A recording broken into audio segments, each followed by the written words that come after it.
नमस्कार साथियों, NLM education में हार्दिक अभिनंदन। स्वागत साथियों आप परीक्षा में लगे हुए हैं, मेहनत कर रहे हैं, लेकिन आज हम महत्वपूर्ण एक टॉपिक पर चर्चा करेंगे, व्यवस्था सिद्धांत।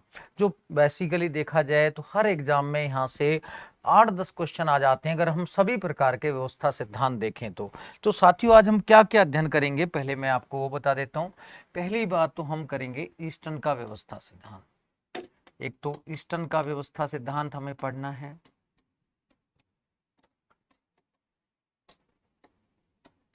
पढ़ना क्या है पहले वो क्लियर होना चाहिए।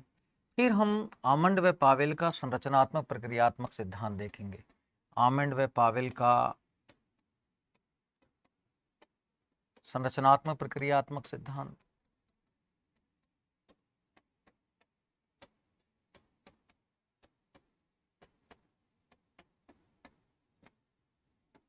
स्ट्रक्चरल फंक्शन थ्योरी बोलते हैं अंग्रेजी में, थोड़ा सा आप ध्यान रखेंगे। फिर हम डेविड एप्टर का व्यवस्था सिद्धांत देखेंगे, ये भी हमें पढ़ना है डेविड एप्टर का भी, क्योंकि व्यवस्था सिद्धांत लिखा है, ईस्टर्न का नाम नहीं है, इसलिए हमें सारी जानकारी होनी चाहिए व्यवस्था सिद्धांत।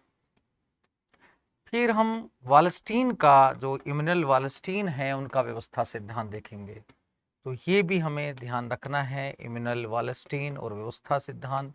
तो ये 4 चीज़ें हमें देखनी है आज, और चारों हम देखेंगे, और इसलिए आप बने रहेंगे और अच्छे से इनको समझने की कोशिश करेंगे, क्योंकि बहुत ही अच्छा एक क्वेश्चन यहाँ से बनेगा। बिल्कुल दीपांशु सागवान जी, बिल्कुल बिल्कुल दीपांशु जी, बिल्कुल सर, आपका नाम तो लेंगे ही। मीना जी नमस्कार, कविता महावर जी गुड मॉर्निंग, बिल्कुल सभी को बेटा दीपांशु जी बिल्कुल आपका स्वागत है, और ये आप अपना ध्यान रखना है।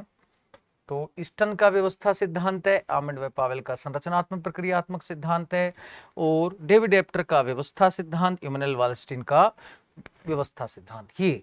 लेकिन साथियों मैं आपको कुछ अद्भुत जानकारियां भी दूंगा जो क्वेश्चन में आती हैं, धीरे धीरे हमें वो समझना है। तो चलते हैं पहले बेसिक बातें। Akhilesh Kumar ji good morning. विजय सिंह जी को गुरु जी प्रणाम प्रणाम, सबको मेरा नमस्कार। तो पहले कुछ बातें बता देते हैं कि व्यवस्था सिद्धांत है क्या। देखो साथियों, व्यवस्था की बात ही कौन करता है, पहले ये आपको ध्यान देना चाहिए। व्यवस्था की बात करते हैं व्यवहारवादी, ये व्यवहारवादी बात करते हैं। जबकि प्रबंधन और नियंत्रण की बात, नियंत्रण प्रबंधन की बात कौन करते हैं, ये परंपरावादी, ये परंपरावाद का विषय है। और ये व्यवहारवाद का विषय है, व्यवस्था, प्रक्रिया, व्यवस्था, ये सब। तो बेसिकली ये ध्यान रखना है कि व्यवस्था सिद्धांत व्यवहारवाद की देन है। किसकी देन है, व्यवहारवाद की। ये बेसिक चीजें आपको पहले क्लियर होनी चाहिए कि व्यवस्था शब्द आते ही समझ लेना सिस्टम की बात करते हैं। जो सिस्टम की बात करेगा, सिस्टम का मतलब एक तकनीक की बात करेगा, तकनीक का मतलब सीधा व्यवहारवाद है। तो इसमें तो आपको परेशानी होने की जरूरत ही नहीं है, ठीक है ना दीपांशु जी। ओ हो, सागवान जी क्या सुबह सुबह लिख रहे हैं भाई। Prem Angare ji good morning. Gyanendra Kumar good morning. अरे बेटा सुबह सुबह ये दीपांशु जी को भाई करो, एक बार इनको शांत करो भाई, ठीक है ना। एक दीपांशु जी हैं, इनको शांत कर दो, ठीक है। तो ये बेचारे बहुत ज़्यादा इंस्टाग्राम मांग रहे हैं, पढ़ना नहीं है, सुबह सुबह इंस्टाग्राम मांग रहे हैं, इनको शांत कर दो भाई। कोई बात नहीं बेटा, आप शांत हो जाएंगे, अब तनाव क्यों लीजिए, ठीक है, इनको कर दीजिए शांत। अब चलते हैं हम ईस्टर्न के व्यवस्था सिद्धांत पर। देखो साथियों, अब हम व्यवस्था सिद्धांत को थोड़ा समझने की कोशिश करते हैं, समय कम है लेकिन समझने की कोशिश करते हैं। ये व्यवहारवादी क्रांति अंत्य अनुशासनात्मक दृष्टिकोण की देन है। मेनली व्यवहारवाद की किस विशेषता से जुड़ा हुआ है, क्रमबद्धीकरण से। ये मैंने आपको पहले भी बताया कि मेनली ये क्रमबद्धीकरण विशेषता से जुड़ा हुआ है। क्रमबद्धीकरण में ही सिद्धांत निर्माण पर बल दिया जाता है और ये इसी से जुड़ा हुआ है, ठीक है।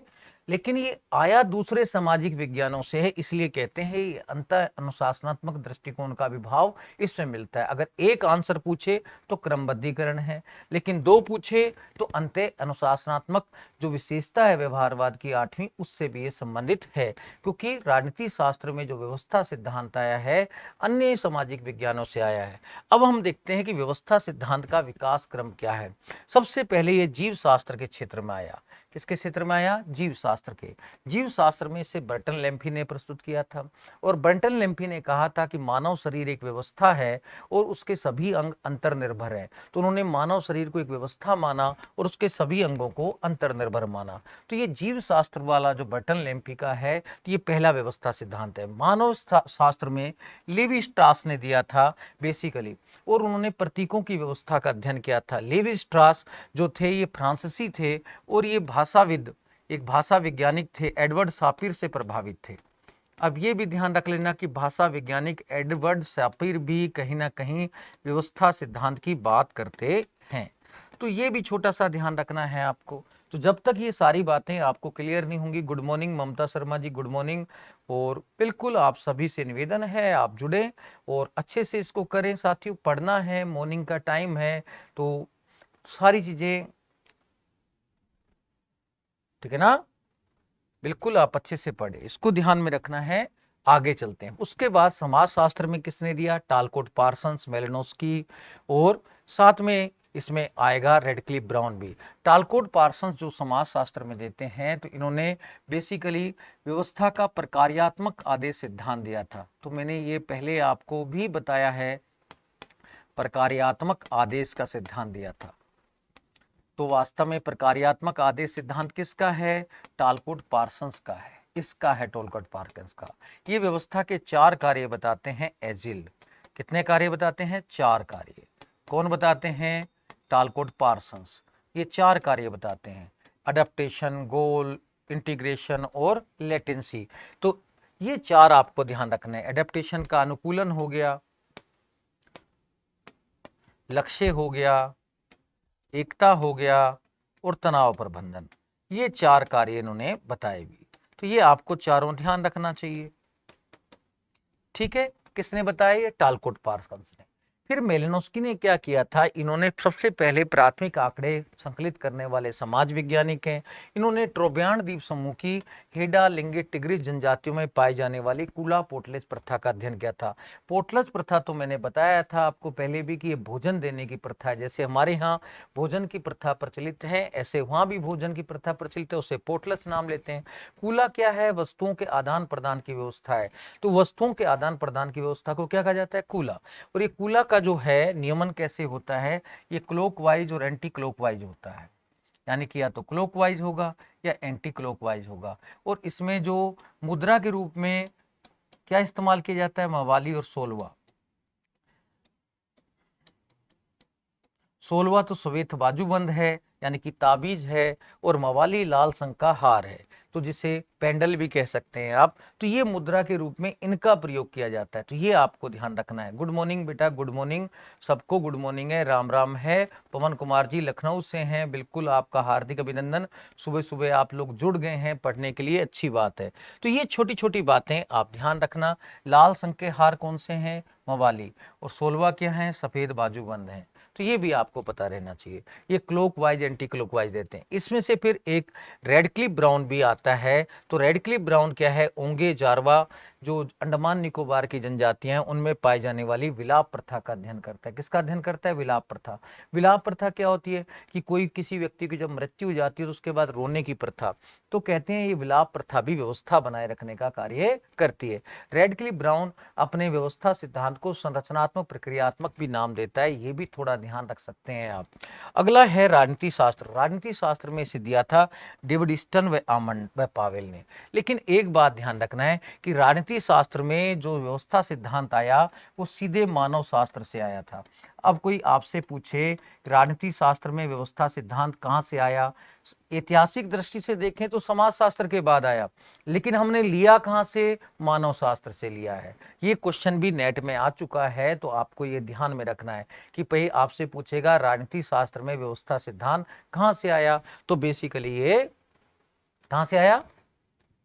मानव शास्त्र से आया। तो ये छोटी छोटी बातें आपको ध्यान में रखनी है। अब साथियों क्या है, अब हम देखते हैं ईस्टर्न का व्यवस्था सिद्धांत। राजनीति शास्त्र में जो जनक माना जाता है व्यवस्था सिद्धांत का, वो ईस्टर्न को माना जाता है।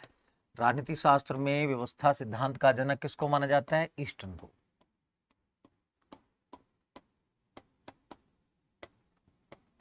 जनक डेविड ईस्टर्न। अब डेविड ईस्टर्न के बारे में मैं कुछ बातें बताना चाह रहा हूं। डेविड ईस्टर्न ने जो व्यवस्था सिद्धांत दिया उसे कई नामों से जाना जाता है, जैसे आगत निर्गत मॉडल, उसे इनपुट आउटपुट मॉडल भी जानते हैं,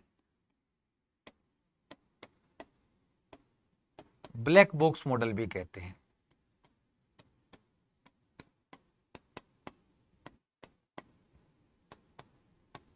फिर साथियों इसे निरंतर प्रवाह मॉडल भी, परसिस्टेंस मॉडल भी, निरंतर प्रवाह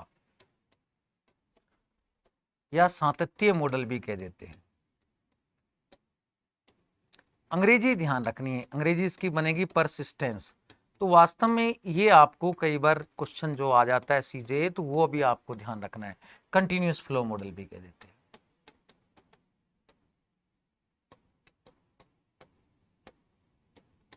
डेविड ईस्टर्न के मॉडल को क्या क्या नाम देते हैं? आगत निर्गत मॉडल, इसका जो व्यवस्था सिद्धांत है। दूसरा नाम क्या है? Black box model. आगत निर्गत क्यों कहते हैं? आगत का मतलब क्या है कि बेसिकली इसमें मांग और समर्थन को शामिल करते हैं। सरकार के सामने जनता की जो मांगे समर्थन है, आगत। जब सरकार इस आगत पर कोई निर्णय लेती है तो क्या बन जाता है? निर्गत। क्योंकि इसमें आगत और निर्गत प्रक्रियाओं का ही अध्ययन किया गया है कि सरकार के सामने कौन सी मांगे आती हैं और सरकार उन पर क्या निर्णय लेती है। तो इस पूरी प्रक्रिया का अध्ययन किया गया है, इसलिए इसको आगत निर्गत मॉडल कहते हैं। ये आगत निर्गत ही कहीं ना कहीं व्यवस्था के रूप में बने रहते हैं। ब्लैक बॉक्स मॉडल क्यों कहते हैं? ब्लैक बॉक्स मॉडल में बेसिकली कुछ गतिविधियां जो राजनीति की रहती हैं, जो स्पष्ट रहती हैं वो श्वेत गतिविधियां होती हैं, जो अस्पष्ट रहती हैं वो ब्लैक रहती हैं। तो इसमें ब्लैक बॉक्स मॉडल क्यों? क्योंकि ये दिखाई नहीं देती। सिंपली जानेंगे तो दिखाई नहीं देती, ऊपरी अध्ययन से दिखाई नहीं देती, गहन अध्ययन से समझ आती हैं। निरंतर प्रवाह क्यों कहते हैं? क्योंकि आगत निर्गत की प्रक्रिया निरंतर चलती रहती है। अगर ये प्रक्रिया रुक जाए तो ईस्टर्न कहता है व्यवस्था भी टूट जाती है या कमजोर पड़ जाती है। सातत्य का मतलब भी क्या है? निरंतरता है। तो ये भी ध्यान रखना, कई बार क्वेश्चन आया सातत्य किस व्यवस्था सिद्धांत की विशेषता है? किसके? तो डेविड ईस्टर्न के। निरंतर प्रवाह किस सिद्धांत की विशेषता है? डेविड ईस्टर्न की। तो सबसे महन विशेषता ही डेविड ईस्टर्न की है। तो ये आपको ध्यान रखना है।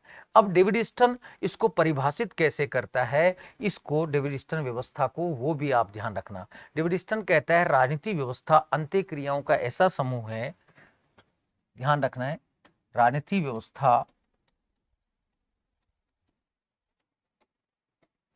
अंत्य क्रियाओं का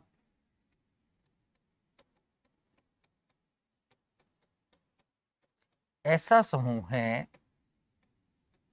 जो आगत को निर्गत में परिवर्तित करता है।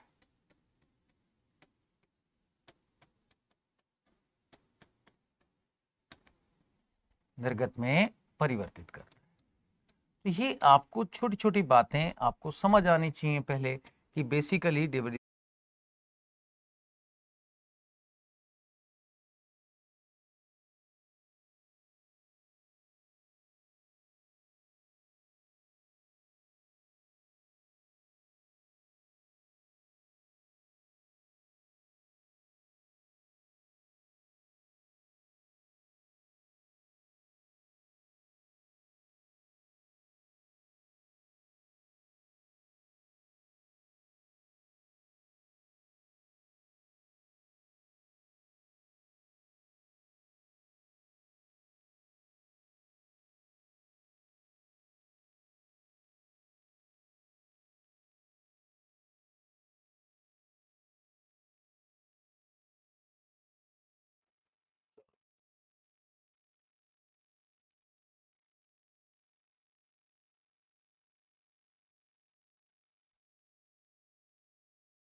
अब आवाज आ रही है? आ गई? हाँ अब आ गई ना, अब तो यस तो बोल दो। अब आ गई है ताराचंद जी, आवाज आ गई है, ठीक है ना? अब आवाज आ गई है, मैंने माइक ऑफ कर दिया था, आवाज नहीं आ रही है, अब आ रही है चेतन जी, अब तो मैंने ऑन कर दिया है। आहा, पता नहीं कब का कर रहे हैं, आवाज तो आ रही है, बिल्कुल आ रही है, मैंने चेक कर लिया, ठीक है ना? अब पता नहीं कब का कर रहे हैं। हाँ हाँ अब हाँ हाँ आ गया, ठीक है ना? चलिए कोई बात नहीं, अब कंटिन्यू करते हैं, टेंशन नहीं लेना है। अब ईस्टर्न व्यवस्था सिद्धांत क्या है, किस किताब में व्याख्या की थी? द पॉलिटिकल सिस्टम में, ठीक है ना? क्या कहते हैं ईस्टर्न? ईस्टर्न कहते हैं समाज एक व्यवस्था है और राजनीति उसकी उपव्यवस्था है। क्या कहते हैं? समाज क्या है? व्यवस्था, पूरा समाज एक व्यवस्था है, राजनीति उसकी उपव्यवस्था है। फिर कहते हैं कि वास्तव में ये राजनीति है, ये समाज से प्रभावित होती है और समाज राजनीति को प्रभावित करता है। ये समाज को पर्यावरण भी कहते हैं। समाज को क्या कहते हैं? पर्यावरण। और कहना क्या है इनका कि ये जो समाज है ये राजनीति को प्रभावित करेगा और राजनीति समाज को प्रभावित करेगी। यानी कि दूसरे शब्दों में कहते हैं पर्यावरण राजनीति को प्रभावित करता है और राजनीति पर्यावरण को प्रभावित करती है। फिर आगे बताते हैं कि इस व्यवस्था का, राजनीति व्यवस्था का प्रमुख कार्य क्या है। अब ये ध्यान से सुनना है राजपाल जी कि बेसिकली कहते हैं कि राजनीति व्यवस्था का प्रमुख कार्य क्या है। ये 20 बार क्वेश्चन आया है कम से कम कि राजनीति व्यवस्था का प्रमुख कार्य ईस्टर्न क्या बताते हैं, 20 टाइम आया है। तो कहते हैं मूल्यों का, यानी कि संसाधनों का प्राधिकारिक आवंटन करना है। तो ये सबसे इंपॉर्टेंट क्वेश्चन है, ये आपको ध्यान रखना है कि ईस्टर्न के अनुसार राजनीति व्यवस्था का प्रमुख कार्य क्या है? मूल्यों, यहाँ मूल्य का मतलब नैतिकता से नहीं है, संसाधन से है। मूल्यों का प्राधिकारिक आवंटन करना है। वेदता परक, प्राधिकारिक एक ही मतलब है। तो मेन कार्य क्या बताया उन्होंने कि मूल्यों का प्राधिकारिक या वेदता परक आवंटन करना। तो बोल के बताएं जल्दी से, ठीक है ना, कि क्या बताया राजनीति व्यवस्था का ईस्टर्न ने कार्य? मूल्यों का या संसाधनों का प्राधिकारिक वेदता परक आवंटन करना। तो ये इंपॉर्टेंट क्वेश्चन है, वीएमपी क्वेश्चन है, ये आपको ध्यान रखना है। फिर क्या कहते हैं? समाज पर्यावरण का प्रतीक है, ये मैंने आपको बता ही दिया। आगे आपको ध्यान रखना है, तो ईस्टर्न जो चित्र देते हैं वो इस प्रकार देते हैं। अब इसको आराम से आपको समझने की कोशिश करनी है, मैं पूरा आपको समझा देता हूं। तो बिल्कुल पुष्पराज जी ने बताया, उड़ान जी कह रहे हैं भाई और बहनों आप भाई इसको शेयर कर दो, कोई बात नहीं, टेक्निकल इशू आता रहता है और ये चलता रहता है। देखो साथियों, ऑनलाइन और ऑफलाइन में अंतर तो है, अब कितना भी आप कह लें छोटा मोटा टेक्निकल इशू आती है, लेकिन फिर भी ये सुविधा है, आप इतने दूर बैठकर मुझसे जुड़ सकते हैं। अब ये चित्र देते हैं, कौन सी किताब में देते हैं? ए फ्रेमवर्क फॉर पॉलिटिकल एनालिसिस में। ये चारों तरफ आपको पर्यावरण दिखाई दे रहा है। पर्यावरण का मतलब है समाज, आम जनता, हम लोग, ठीक है ना? फिर ये फीडबैक है। फीडबैक क्या है? फीडबैक को पुनर्निवेशन भी कह देते हैं, प्रतिसंवरण भी कह देते हैं, ठीक है ना? यानी कि संचार, ये मीडिया, ये मीडिया को मीडिया कह सकते हैं। रूपांतरण प्रक्रिया क्या है? ये सरकार है, मोदी सरकार कहें या गहलोत सरकार कहें, ये सरकार है। आगत में क्या शामिल करता है? मांग और समर्थन। निर्गत में क्या शामिल करता है? नीतियां, निर्णय। क्या प्रक्रिया कैसे चलती है आगत निर्गत की, वो आपको समझने के लिए कहते हैं, ठीक है ना? तो ध्यान से ध्यान रखना। उड़ान भाई कहते कहते थक गए हैं, जून रहेंगे भाई। उड़ान जी आप इतना ज्यादा मत कमेंट कीजिए, आप इतना ध्यान रखिए, ठीक है बेटा, मैंने कह दिया, आप तनाव ना ले, ठीक है? अब तो सोनाली बेटा आवाज आ रही है, सबको आ रही है, आपको क्यों नहीं आ रही है? अब थोड़ा सा अपना तेज आवाज कर ले, ठीक है? अब इसमें ध्यान रखना है कैसे प्रोसेस को सुनना है। पर्यावरण का मतलब आम जनता, आम जनता से मांग उठती है, फिर मांग को समर्थन मिलता है, क्योंकि कोई साधारण मांग सरकार तक नहीं पहुंचती है। आप जानते हैं कि छोटी मोटी आपने किसी गली मोहल्ले में मांग की हो और वो सरकार तक पहुंच जाए, ऐसा नहीं होता है। जब तक उसे समर्थन नहीं मिलता है वो मांग सरकार तक नहीं पहुंचती है। जब सरकार मांग को समर्थन मिल जाता है, समर्थन मिलने के बाद वो मांग सरकार के सामने जाती है, सरकार उस पर कोई भी निर्णय ले लेती है, तो वो क्या बन जाता है? नीतियां निर्णय लेती है, तो क्या बन जाता है? निर्गत। फिर ये निर्गत फीडबैक के माध्यम से वापस पर्यावरण में आता है, इसकी प्रतिक्रिया के फलस्वरूप फिर मांग उठती है। इस प्रकार से आगत निर्गत की प्रक्रिया निरंतर चलती रहती है। तो मैं दोबारा से एक उदाहरण देके समझाता हूं।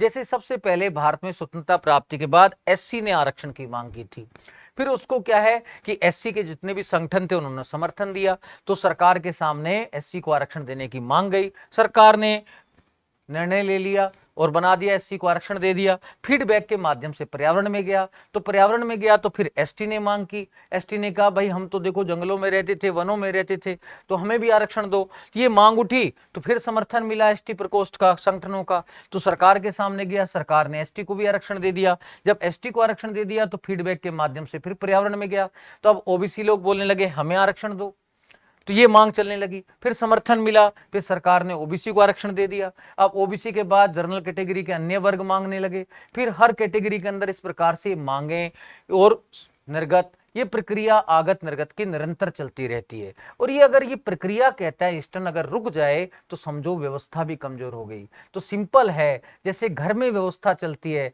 कि माता पिता से बच्चे मांग करते रहते हैं और माता पिता उन्हें पूरी करते रहते हैं, और अगर ये मांगने की प्रक्रिया रुक जाए तो समझो फिर वो बच्चा घर में आस्था भी नहीं रखता है।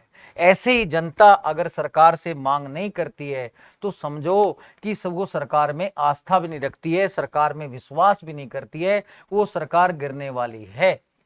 अगर मंत्रियों के बंगले पर, एमएलएज के और एमपी के बंगले पर जनता नहीं जाती है तो समझो उन्हें जन समर्थन भी समाप्त हो गया और वो हारने वाले हैं। ये प्रतीक बताते हैं कहीं ना कहीं पूरा, ये आपको ध्यान रखना है। Manjula Mewara ji good job sir, thank you बेटा। राजेश कुमार मीना जी गुड मॉर्निंग, ठीक है ना, बिल्कुल। Preeti Kumar ji good morning. तो ये आपको ये प्रक्रिया ध्यान रखनी है। अब इसके तत्व क्या क्या हैं, इस व्यवस्था सिद्धांत के ध्यान रखना है। अब धीरे धीरे मांग के प्रकार भी पढ़ेंगे, निर्गत के भी पढ़ेंगे, आप टेंशन मत लेना।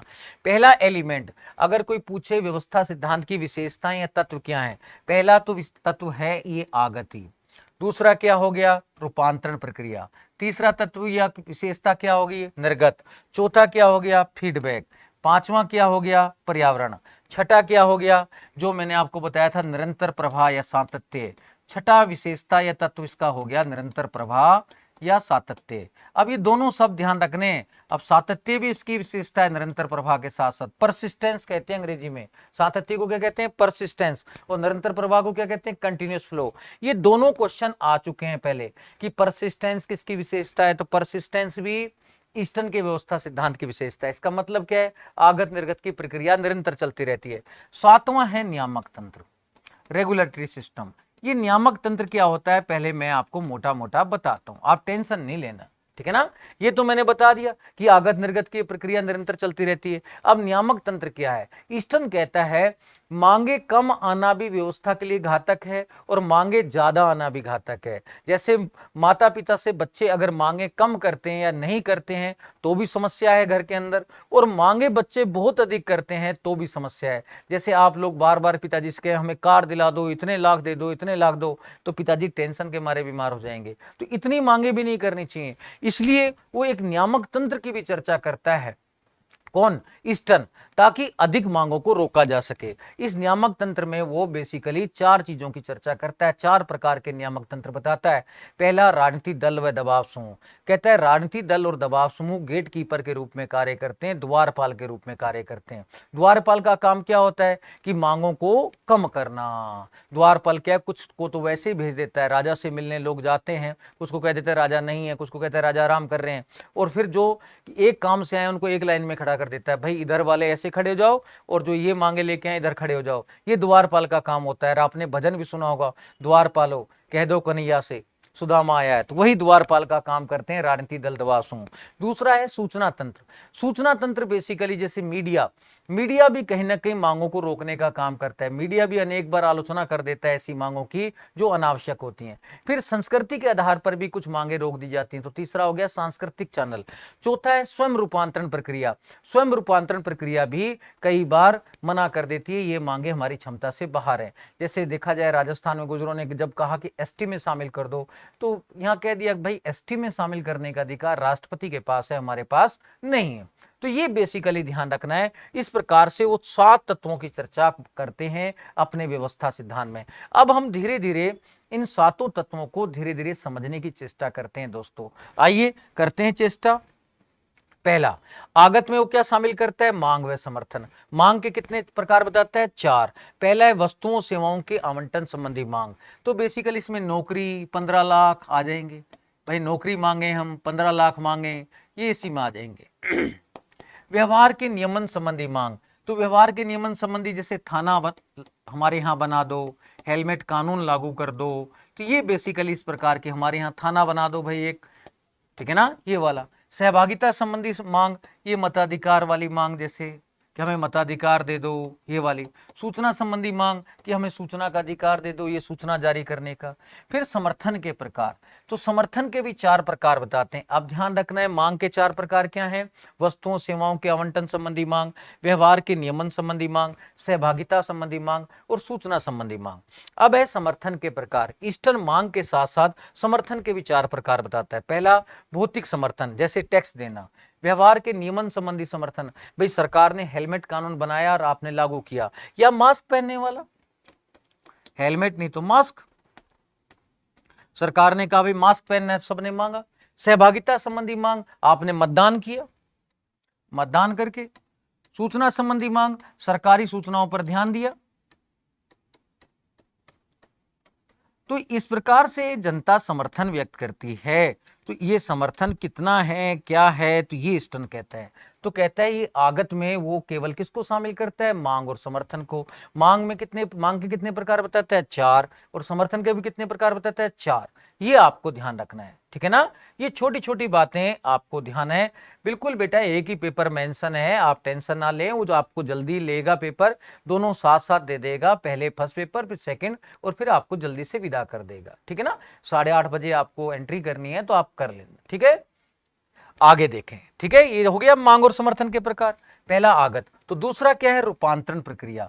रूपांतरण प्रक्रिया किसका प्रतीक है, सरकार का।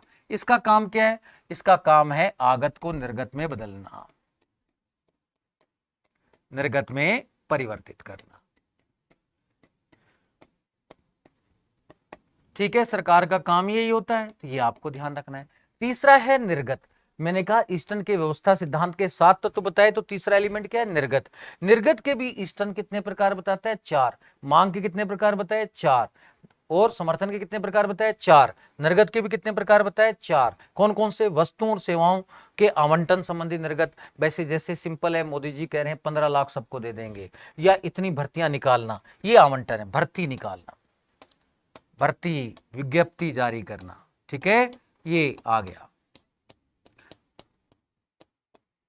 व्यवहार नियमन, मास्क अनिवार्य करना, आपने मांग की, उन्होंने अनिवार्य कर दिया। दोहन संबंधी निर्गत, जीएसटी लागू करना, जीएसटी लागू किया ना 101वें संशोधन अधिनियम द्वारा। ये प्रतीकात्मक निर्गत, किसी को राज्य पशु घोषित करना या कोई फूल पौधे को करना, तो ये प्रतीकात्मक निर्गत भी है।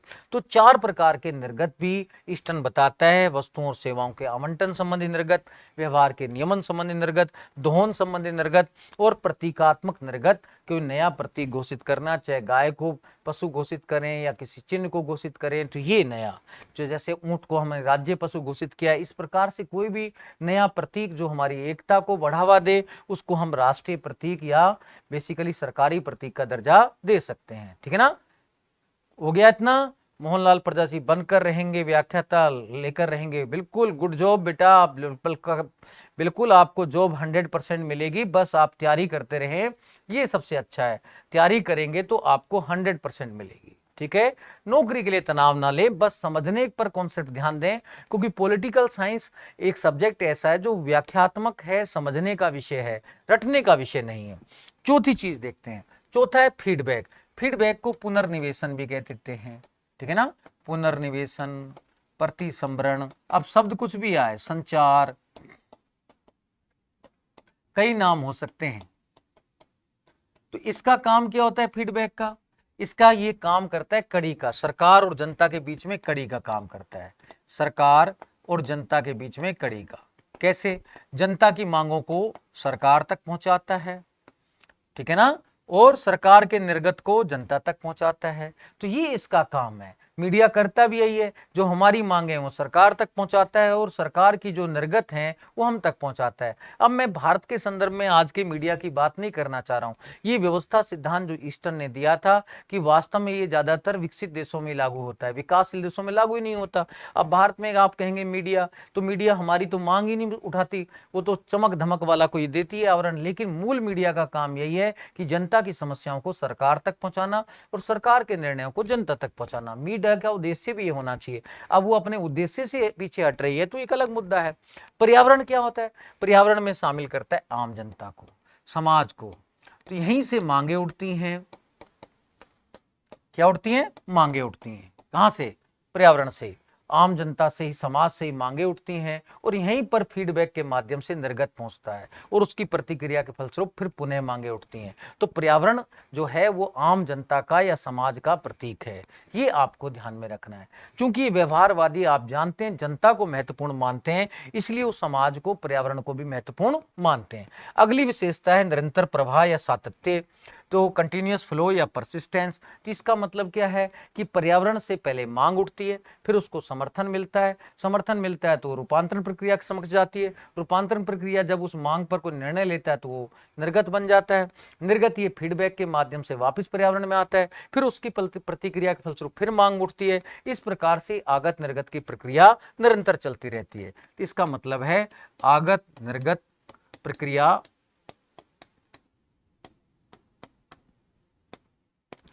निरंतर चलती रहती है, निरंतर चलायमान रहती है। ठीक है। फिर बेटा आपको ध्यान रखना है, अगर ये प्रक्रिया धीमी पड़े तो व्यवस्था कमजोर, धीमी पड़े तो व्यवस्था क्या होगी? कमजोर। और अगर ये प्रक्रिया रुक जाए तो व्यवस्था समाप्त, रुक जाए तो व्यवस्था समाप्त। ये ईस्टर्न कहता है। यानी कि अगर ये प्रक्रिया रुकती है, मांगे कम आती हैं, तो समझो व्यवस्था कमजोर हो रही है, और रुक जाए तो समझो व्यवस्था गई। ये बेसिकली कहते हैं। तो सुशील कुमार जी, ठीक है ना, फीडबैक लूप, हाँ फीडबैक तो कह ही सकते हैं। Very good Neha Sharma ji, very good sir. Shweta Tiwari, बिल्कुल, आप सभी को गुड मॉर्निंग, ठीक है ना। मंजुला मेवारा जी, ओनली आपकी क्लास से हो जाएगा? तो हो जाएगा बेटा, अगर आप विश्वास करते हैं तो सब काम हो जाएगा। लेकिन क्लासें बहुत सारी हैं, मैं पहले भी पढ़ा चुका हूं ना।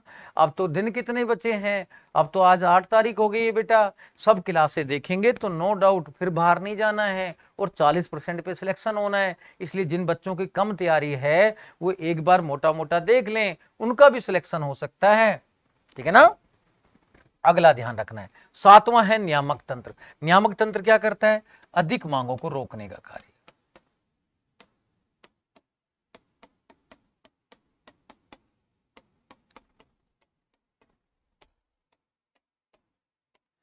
तो ईस्टर्न कहता है कम मांग आना भी व्यवस्था के समक्ष घातक है और अधिक मांगे आना भी घातक है।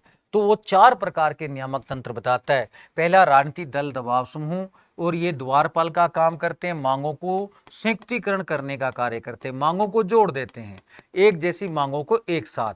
जैसे सिंपल सा है कि आप में से कोई कहते हैं कि सर हमें ये टॉपिक समझ नहीं आ रहा, तो फिर बहुत सारे बच्चे अगर उसी टॉपिक की मांग करते हैं तो हम क्या करते हैं? सबको फिर एक साथ पढ़ा दिया जाता है। अब अलग अलग कहना तो बड़ा मुश्किल हो जाता है। एक बच्चा कहेगा मुझे ये टॉपिक पढ़ा दो, दूसरा कहेगा तो ये पढ़ा दो, तो हम क्या करेंगे? कहेंगे भाई सब बता दो कौन कौन सा टॉपिक चाहते हो। तो फिर जो एक टॉपिक वाले हैं तो उनको एक साथ, जो व्यवस्था सिद्धांत पढ़ना चाहते हैं वो एक साथ, जो संरचनात्मक प्रक्रियात्मक सिद्धांत पढ़ना चाहते हैं वो एक साथ। तो इस तरीके से हम क्या कर सकते हैं? मांगों को जोड़ सकते हैं। ये बेसिकली आपको ध्यान रखना है, ठीक है। अखिलेश कुमार जी, तो कृपा तो बेटा क्या है, भगवान की होनी चाहिए। मैं तो अपना प्रयास कर रहा हूं, जो क्षमता है अपनी वो पूरा देने की कोशिश कर रहा हूं, तो आपको ये ध्यान रहना चाहिए। क्लियर। दूसरा, सांस्कृतिक चैनल। अनेक मांगे संस्कृति के आधार पर रोक दी जाती हैं। जैसे हम कहें कि भाई हमें तो रात में पब जाने का अधिकार दे दो, हमारी भारतीय संस्कृति के अनुरूप नहीं है इसलिए नहीं दिया जाता। सूचना तंत्र, अनेक बार मीडिया भी मांगों को रोक देती है। जैसे एक बार जब जनरल कैटेगरी के लोग आरक्षण की मांग करने लगे तो मीडिया कहने लग मैंने आया भी है बार बार कि दुनिया तो चांद पर जाने के लिए लड़ रही है, हम अगड़ा पिछड़ा बनने के लिए लड़ रहे हैं। जब भारत में चारों तरफ आरक्षण आरक्षण होने लगा तो मीडिया ने ये कहा कि दुनिया तो चांद पे जाने के लिए लड़ रही है और हम अगड़ा पिछड़ा बना दो, पिछड़ा बनने से ज्यादा मजबूत बनने की बात करो। तो ये सूचना तंत्र भी बहुत बार मांगों को रोक देता है। फिर स्वयं रूपांतरण प्रक्रिया, अनेक बार रूपांतरण प्रक्रिया कह देती है हमारी क्षमता से बाहर, ये संविधान सम्मति नहीं है, संविधान से बाहर है, ये हमारे हाथ में नहीं है। तो इस प्रकार से ये 4 प्रकार के नियामक तंत्र की स्टन चर्चा करते हैं, तो ये आपको ध्यान में रखना है। अब इसकी आलोचना क्या क्या होती है वो भी ध्यान रखना है। ब्लैक कार्य क्या होते हैं, जो दिखाई नहीं देते, यानी कि सरकार गैर सरकारी कार्य, अनौपचारिक कार्यों को ब्लैक कार्य कहते हैं। आ गया समझ। और व्हाइट वर्क क्या होते हैं, जो सरकारी। श्वेत पत्र कौन जारी करता है, सरकार, जो गजट में सरकारी कार्यों को बेसिकली श्वेत पत्र कहा जाता है। ठीक है, ये बात तो ध्यान है ना आपको इतना। तो श्वेत पत्र, वास्तव में श्वेत पत्र कब जारी किया गया था, 3 गोलमेज सम्मेलन के बाद श्वेत पत्र आया था, वो तब भी श्वेत पत्र जारी किया गया था। श्वेत पत्र बजट के बाद भी जारी किया जाता है। तो ये छोटी छोटी बातें तो आपको वैसे भी ध्यान है। आगे देखें, आलोचना क्या है इसकी वो आपको समझ आनी चाहिए। पहला, इसमें गतिशीलता का अभाव है। किसका अभाव है, गतिशीलता का। गतिशीलता का अभाव क्यों है, इसमें तो एक निश्चित प्रक्रिया बताई गई है कि भाई ऐसे मांग उठेगी, फिर धीरे धीरे क्या उसको समर्थन मिलेगा। लेकिन आप जानते हैं कि भारत में तो मांग जो होती है जाति धर्म के आधार पर होती है, वो तो इसमें ऐड ही नहीं कर सकते। भारत में कुछ मांगे ऐसी ही रहती हैं, जाति धर्म से जुड़ी होती हैं, हमारे मंदिर को मत हटाओ, अब इसको मत हटाओ, कुछ मांगे जो विकास से तो मतलब ही नहीं रखते। तो अब वो एलिमेंट कहां जोड़े हैं इसमें, वो जोड़ ही नहीं सकते। हमें तो ये मांगे फिर जोड़ना बड़ा मुश्किल हो जाता है। इसलिए एक तो इसमें गतिशीलता का अभाव है, संस्कृति जैसे तत्व नहीं जोड़े जा सकते। दूसरा, विकासशील देशों के लिए उपयोगी नहीं है। विकासशील देशों के लिए उपयोगी इसलिए नहीं है कि विकसित देशों में तो जनता अपने आप मांग कर लेती है, लेकिन हमारे यहाँ मांग करने के लिए भी प्रेरित करना पड़ता है। जैसे मैं छोटा सा उदाहरण देता हूँ कि विकसित देशों में अगर पोलियो की दवा पिलानी है तो बस वो ईमेल करते हैं, ईमेल के बाद लोग वहाँ पोलियो केंद्र पर चले जाते हैं और दवा बच्चे को पिलाते हैं। लेकिन हमारे यहाँ बक्सा उठा के घर घर जाना पड़ता है और आवाज लगानी पड़ती है पोलियो की दवा पी लो, तब भी फिर भी लोग पीने को तैयार नहीं होते हैं। उसके बाद उन्हें फिर ये आश्वासन और देना पड़ता है कि 20 रुपये मिलेंगे, तब वो जाके कहीं राजी रहता है। कुछ तो कहते हैं कि 3 बच्चों को पिला दें, 60 रुपए का इंतजाम हो जाए। और 60 रुपए से क्या होता है, आप समझदार हैं। इसको ब्लैक बॉक्स मॉडल क्यों कहते हैं। ब्लैक बॉक्स एक बेसिकली देखना बैटरी का काम करता है, ब्लैक बॉक्स मॉडल, क्योंकि देखा जाए तो इसमें एक तरीके से मशीनीकरण करने का प्रयास किया गया है। तो ये बेसिकली। चौथा इसमें है अमरीकी परख है। क्या है, अमेरिका, क्योंकि इसमें अमेरिकी मान्यताओं को स्वीकार किया गया है, ना कि विकसित देशों की मान्यताओं को। पांचवा, आमंड व पावेल भी इसमें अनेक कमियां पाते हैं और वो क्या देते हैं फिर इसमें सुधार करके, संरचनात्मक प्रक्रियात्मक सिद्धांत देते हैं। कौन सा देते हैं, संरचनात्मक प्रक्रियात्मक सिद्धांत। तो ये भी आपको ध्यान रखना है कि आमंड व पावेल इसमें सुधार करके कौन सा सिद्धांत देते हैं, संरचनात्मक प्रक्रियात्मक। अब इसका महत्व क्या है वो भी आपको ध्यान रखना है कि राजनीति विकास, राजनीतिक आधुनिकीकरण अवधारणाएं जो आई हैं वो वास्तव में इसी के कारण आई। संरचनात्मक प्रक्रियात्मक सिद्धांत भी इसी के बाद आया। फिर इसने कहीं ना कहीं राजनीति शास्त्र को वैज्ञानिक भी बनाया। ये बातें तो पता रहनी चाहिए। अब मैं कुछ विशेष तथ्य बताने जा रहा हूं ईस्टर्न के बारे में, वो आप सुनना है जो आएंगे भी, ठीक है। अब आप इसमें ध्यान रखना है। अब देखो, ईस्टर्न के व्यवस्था सिद्धांत के बारे में विशेष तथ्य, अब इनको नोट कर लेना।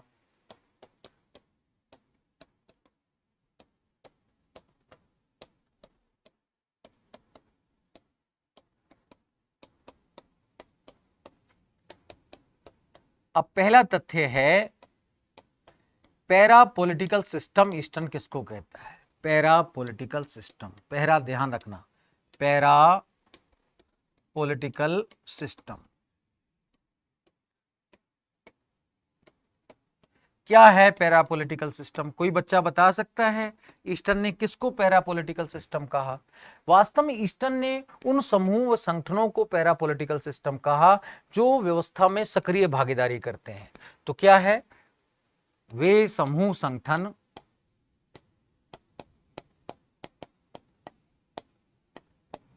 जो राजनीतिक व्यवस्था में सक्रिय भूमिका अदा करते हैं, जैसे आरएसएस जैसे संगठन हो गए,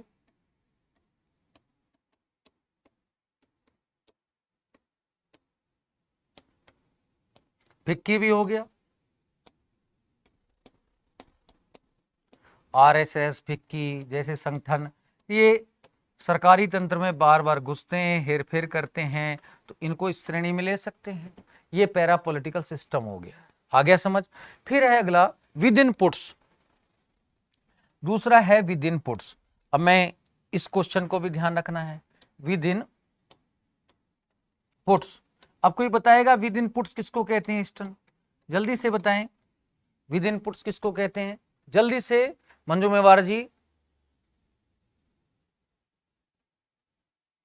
बेटा कोई मैं भगवान नहीं हूं मंजुला बेटा, मैं मामूली सा इंसान हूं जो आईएएस की पहले तैयारी करता था, तो उसके बाद फिर पढ़ाना शुरू किया, रात 25 साल से पढ़ा रहा हूं, और अब शरीर में जितनी भी ताकत बची है वो आप लोगों के लिए समर्पित करना चाहता हूं। जो ज्ञान है जो मेरे पास है मैं उसको जन जन तक पहुंचाना चाहता हूं।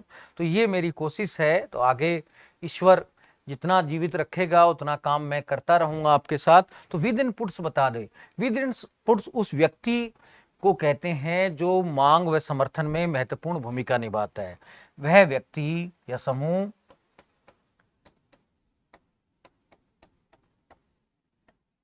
जो मांग समर्थन में महत्वपूर्ण भूमिका निभाता है। अब मैं राजस्थान के संदर्भ में बताऊंगा, बाकी को समझ आएगा कि नहीं मुझे पता नहीं है, लेकिन उनका नाम सुना होगा, ठीक है ना। जैसे राजस्थान में कहते हैं किरोड़ी बाबा। किरोड़ी बाबा क्या करते हैं, मांग कोई भी करे अगर किरोड़ी बाबा के पास जाएं तो किरोड़ी बाबा तुरंत तैयार हो जाते हैं। तो वास्तव में विद इन पुट्स की तरह किरोड़ी बाबा काम करते हैं। डॉक्टर किरोड़ी बाबा सुना है सबने नाम, बीजेपी के राज्यसभा सांसद हैं। पहले उन्होंने लोक जनशक्ति पार्टी भी बनाई थी, किताब वाला काम भी किया था। तो बेसिकली उन्होंने हर जगह काम किया है, तो वो तुरंत जनता के लिए तैयार रहते हैं, मांग समर्थन के लिए। कोई मांग करेगा, किरोड़ी बाबा को धरने बुलाएगा, तुरंत किरोड़ी बाबा तैयार हो जाते हैं। बाकी नेता इतना आसानी से तैयार नहीं होते हैं। तो ये विद इन पुट्स हैं, ठीक है ना। तो ये आपको ध्यान में रखना, विद इन पुट्स भी आपको समझ आएगा। फिर अगला जो क्वेश्चन है वो भी ध्यान रखना, ईस्टर्न पर्यावरण के कितने प्रकार बताता है? 2। पर्यावरण के 2 प्रकार भी बताता है, आंतरिक और बाह्य, ठीक है ना। आंतरिक पर्यावरण तो व्यवस्था के अंदर वाला, और बाह्य पर्यावरण विदेशी वातावरण वाला।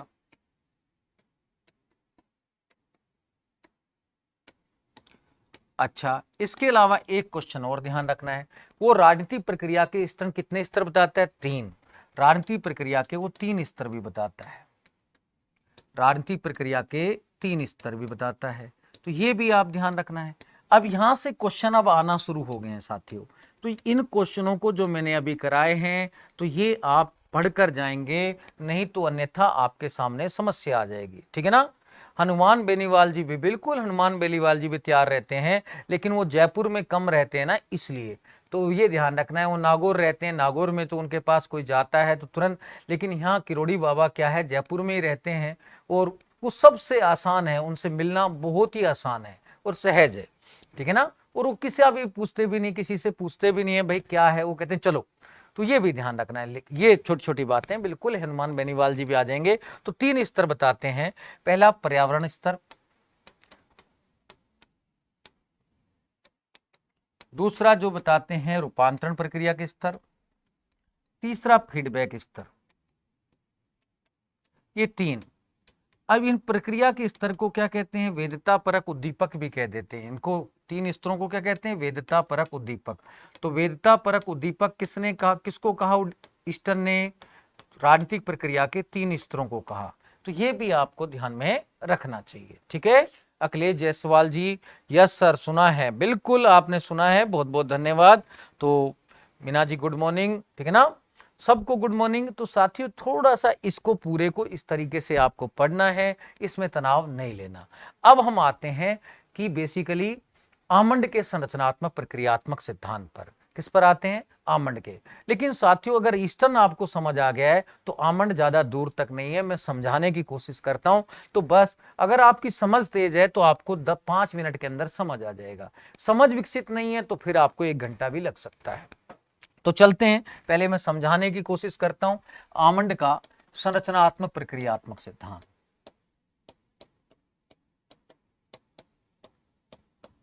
मैं फिर पीपीटी के माध्यम से भी समझा दूंगा। स्ट्रक्चरल फंक्शन थ्योरी कहते हैं, तो ये ध्यान से सुनना है, ठीक है, आप शेयर कर दें एक बार तो अच्छा रहेगा। बाकी लोग, क्योंकि बीच में नेटवर्क प्रॉब्लम आई है तो कुछ लोग बेचारे चले गए हैं, तो आप शेयर कर देंगे तो और अच्छा रहेगा, ठीक है ना।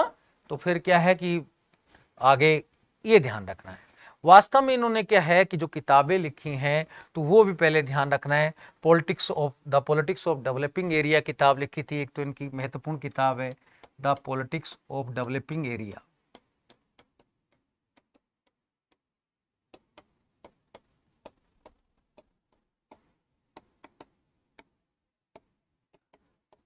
उन्नीस सौ 60 में लिखी थी। ध्यान से सुनने की कोशिश करना, आराम से हो जाएगा, ये भी ध्यान रखना है। फिर इन्होंने कंपैरेटिव पॉलिटिक्स किताब लिखी थी 66 में, पॉलिटिक्स ए डेवलपमेंट अप्रोच। ये दो किताबें इनकी इंपॉर्टेंट है।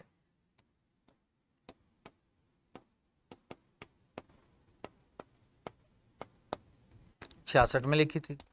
अब ये क्या करते हैं, ईस्टर्न के व्यवस्था सिद्धांत में सुधार करते हैं। तो पहली बात ध्यान रखना कि आमंड का जो संरचनात्मक प्रक्रियात्मक सिद्धांत है, ईस्टर्न के विरुद्ध प्रतिक्रिया नहीं है बल्कि सुधार का प्रयास है। तो क्या है, सुधार का प्रयास है, ठीक है ना, ये ध्यान रखना। फिर दूसरी बात ध्यान रखनी है कि ये उत्तर व्यवहारवाद का प्रतीक है। कहते हैं ईस्टर्न का व्यवस्था सिद्धांत व्यवहारवाद का प्रतीक है। इसका प्रतीक है व्यवहारवाद का। तो आमंड का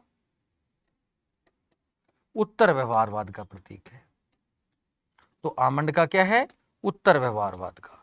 आमंड का संरचनात्मक प्रक्रियात्मक सिद्धांत उत्तर व्यवहारवाद के निकट है।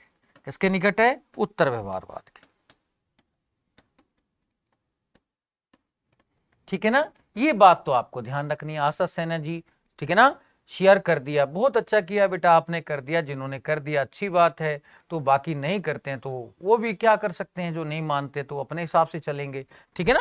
तो ये छोटी सी बात तो पहले आपको ध्यान रखनी है। अगले आगे बात ध्यान रखते हैं कि ये ईस्टर्न में क्या चेंज करते हैं। ईस्टर्न जहां संरचनाओं को महत्वपूर्ण मानता है, ये कहते नहीं कि वास्तव में व्यवस्था की संरचना से ज्यादा महत्वपूर्ण प्रकार्य होते हैं। क्या कहते हैं कि ईस्टर्न क्या कहता है, जहां ईस्टर्न के अनुसार संरचनाएं महत्वपूर्ण है, तो वहीं आमंड के अनुसार क्या महत्वपूर्ण है, प्रकार्य। ये प्रकार्यों पर बल देता है,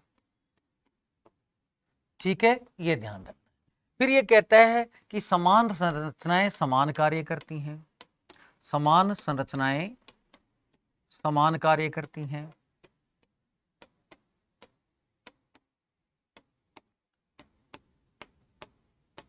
और एक संरचना अनेक कार्य भी करती है। एक संरचना अनेक कार्य भी करती है।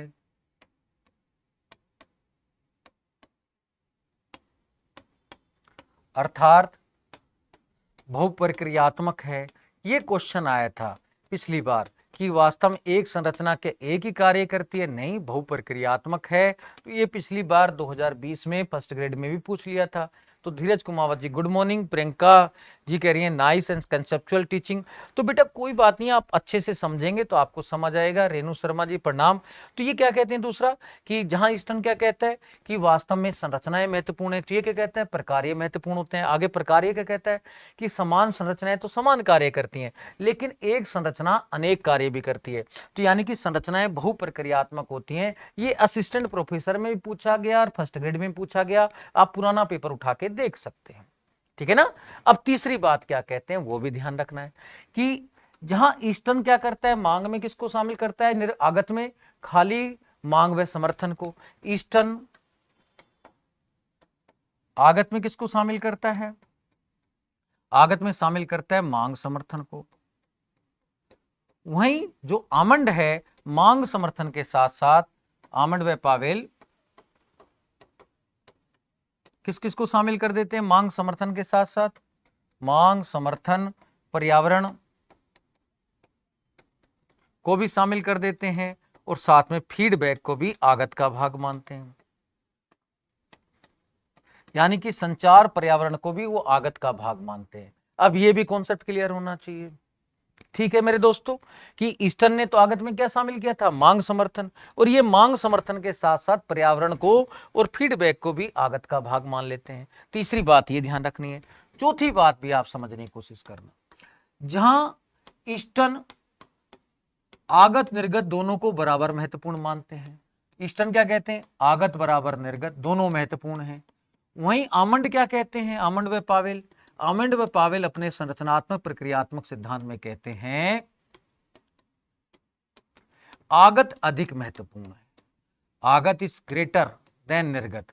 तो ये आगत को, आगत का भाग कौन सा होता है, जनता वाला भाग, तो जनता वाले भाग को ज्यादा महत्वपूर्ण मानते हैं। निर्गत में क्या शामिल होता है, सरकारी तंत्र, ये भी ध्यान रखना, इसमें सरकारी तंत्र है।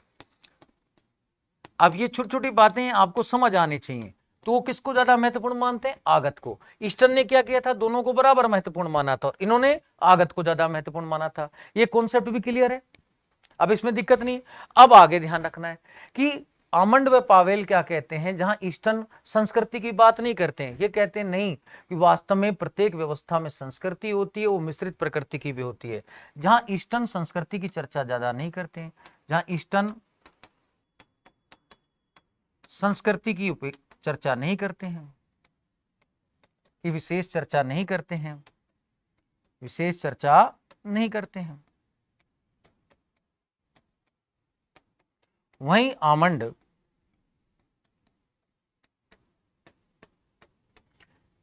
संस्कृति पर विशेष बल देते हैं।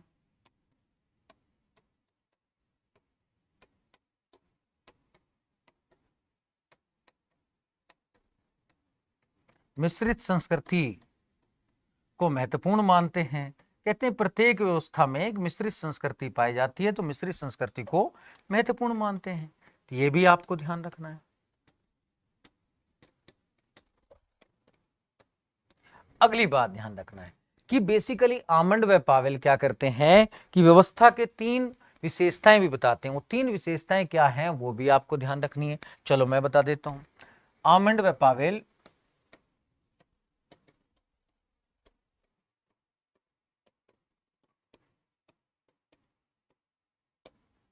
व्यवस्था की 3 विशेषताएं बताते हैं। अब ये भी आपको ध्यान रखना है, 3 विशेषताएं कौन सी बताते हैं, 3 विशेषताएं बताते हैं, क्या क्या वो आपको ध्यान रखना है। पहला ए, व्यापकता, कि भाई प्रत्येक जो व्यवस्था रहती है उसमें व्यापकता पाई जाती है। क्या पाई जाती है, व्यापकता, यानी कि उसका दायरा काफी व्यापक होता है। दूसरा है अंतर्निर्भरता या अनुशास्त्रता, इंटरडिपेंडेंसी, यानी कि व्यवस्था में जो उसके तत्व हैं उनमें अंतर्निर्भरता पाई जाती है। तीसरा सीमा, कि वास्तव में प्रत्येक व्यवस्था की सीमा भी रहती है। ये 3 विशेषताएं आमंड व पावेल ने बताई हैं, तो ये तीनों भी ध्यान रखना है, ठीक है ना। तो ये आप, ठीक है ना, कंपैरेटिव पॉलिटिक्स से डेवलपमेंट अप्रोच, बेटा मैंने बता दिया, ये किताब की चर्चा कर चुका हूं मेरा बेटा, कर चुका हूं, मैंने दोनों किताब लिखी हैं, आप टेंशन ना लें, मैंने दोनों लिखी हैं। आप देखेंगे क्लास को थोड़ा पीछा करके, आपको बिल्कुल मिल जाएगा, ठीक है। ये तीनों ध्यान रखना है। आगे अगला ध्यान रखना है, आमंड व पावेल क्या करते हैं, आगत के 4 कार्य बताते हैं और निर्गत के 3, कुल 7 कार्य बताए। आगत के कार्यों को ज्यादा महत्वपूर्ण मानते हैं। अब एक बात और ध्यान रखना, अगर आपसे पूछे वो आगत को ज्यादा महत्वपूर्ण मानते हैं कि निर्गत को, आगत को, तो आमंड व पावेल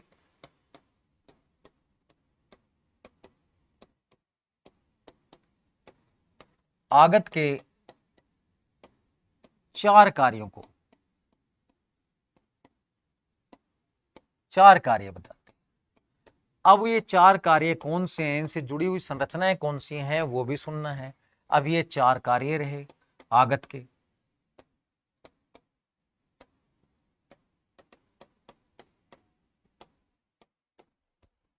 और उनसे जुड़ी संरचनाएं, ये ध्यान रखना।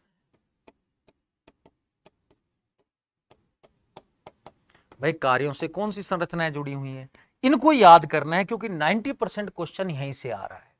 तो दोस्तों थोड़ा सा इनको आप याद करके जाएंगे। आप पुराने पेपर देखेंगे, चाहे IAS, net, first grade, assistant professor, किसी भी स्टेट के देख लेना, बस ये 4 कार्य ही पूछे गए हैं आज तक। ठीक है ना, लेकिन इनको ध्यान से सुनना है, इनको समझना भी ध्यान से है। पहला कार्य बताते हैं वो राजनीति, समाजीकरण व भर्ती।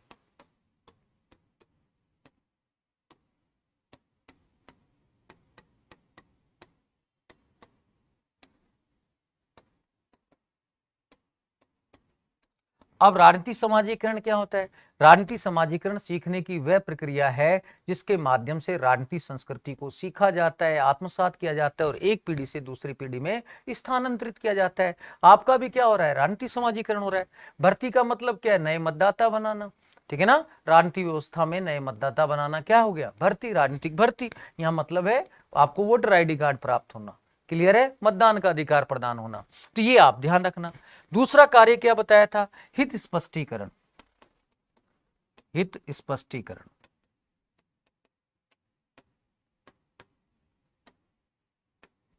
हित स्पष्टीकरण, ये भी आपको ध्यान रखना है। इंटरेस्ट आर्टिकुलेशन,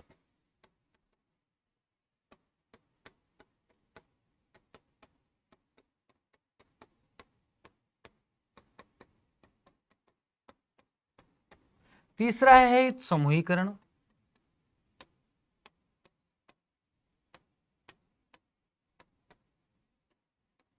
इंटरेस्ट एग्रीगेशन,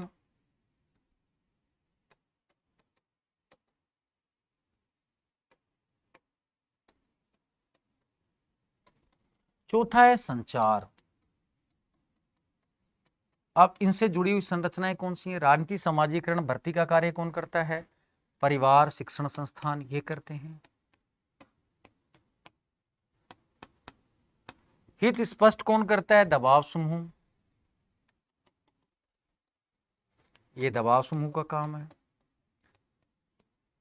जहां ईस्टर्न दल और दबाव समूह को दोनों को एक साथ जोड़ देता है, वहीं आमंड व पावेल को अलग अलग कर देते हैं, इनके कार्य भी अलग अलग बता देते हैं।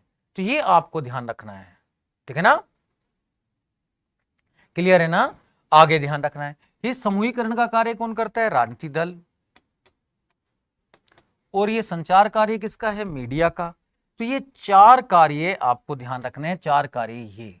तो इनमें से करेगा क्या? तीन कार्य तो ये देगा, चौथा कार्य कुछ और दे देगा, फिर आपको कंफ्यूज करेगा, या सूची एक इस तरफ बना देगा, एक इस तरफ बना देगा, इनको सम्मिलित करने के लिए कह देगा, तब भी आपको ध्यान रखना है। तो ये पूरी चीज आपको ध्यान में रखना है, ठीक है ना, कि लास्ट टाइम तक एक ही बुक से पेपर ना बना ले।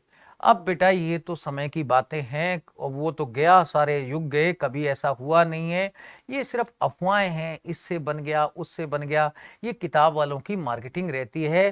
तो आप इन मार्केटिंगों के चक्कर में ना पढ़कर अपने कॉन्सेप्ट को क्लियर करें। उस किताब में भी ऐसा कुछ नहीं दे रखा कि जो वास्तव में, बस उसमें सभी फैक्टों को, तथ्यों को यूज जरूर कर रखा है। तो मैं किसी लेखक की बुराई नहीं करना चाहता, उसने अपना अभ्यास कर दिया। अब ये सब पब्लिशर करता है, टीचर का काम नहीं है। टीचर ये कहता भी नहीं है कि मेरी किताब से क्वेश्चन आया, मेरे पढ़ाई में से आ गया। मैंने आज तक कभी नहीं कहा कि मेरे यहां से आ गया, ये आप लोग भले कहें, मैंने नहीं कहा है। ये तो क्या है कि कुछ पब्लिशर वगैरह ये ऐसा फैलाते हैं, और कभी ऐसा नहीं होता है। तो ये आपको ध्यान में रखना है। अगला आपको ध्यान रखना है तो ये चीजें। अब निर्गत के क्या बताता है, अब वो भी ध्यान रखना है। निर्गत के तीन कार्य, निर्गत के कितने कार्य बताए? तीन। अब कौन कौन से हैं वो ध्यान रखना है, और संरचनाएं कौन कौन सी हैं वो फिर वो भी आपको ध्यान रखना है। पहला है नियम निर्माण,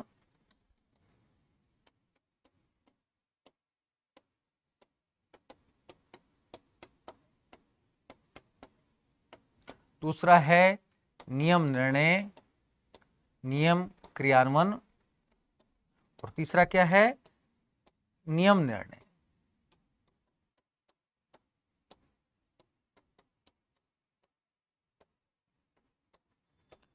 विधायिका, कार्यपालिका, न्यायपालिका।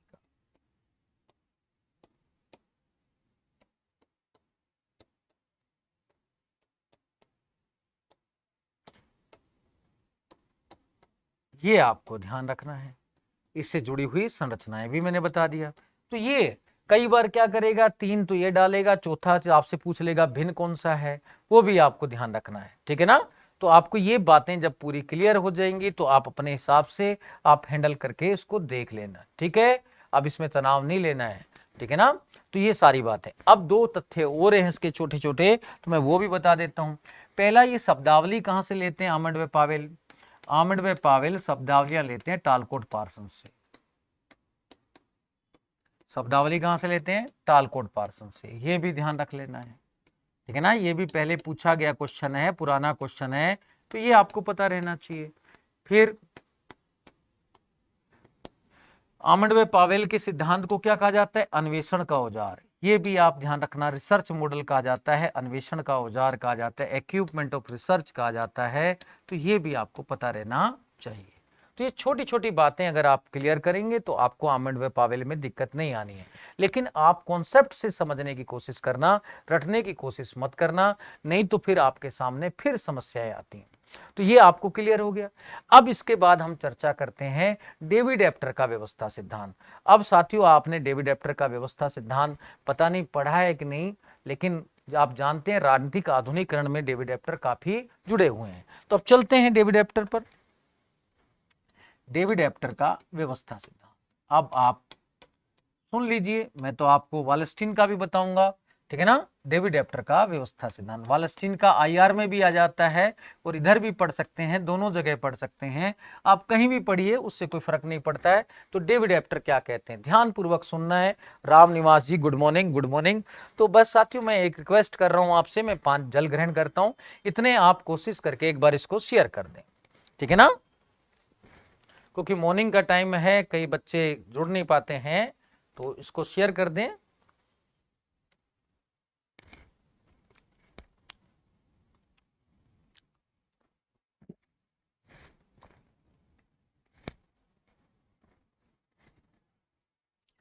पहले तनाव था, पर आपकी क्लास देने के बाद तनाव खत्म हो गया। अच्छी बात है बनीता बेटा, आपका अगर खत्म हो गया है तो खत्म ही हो जाना चाहिए, ठीक है।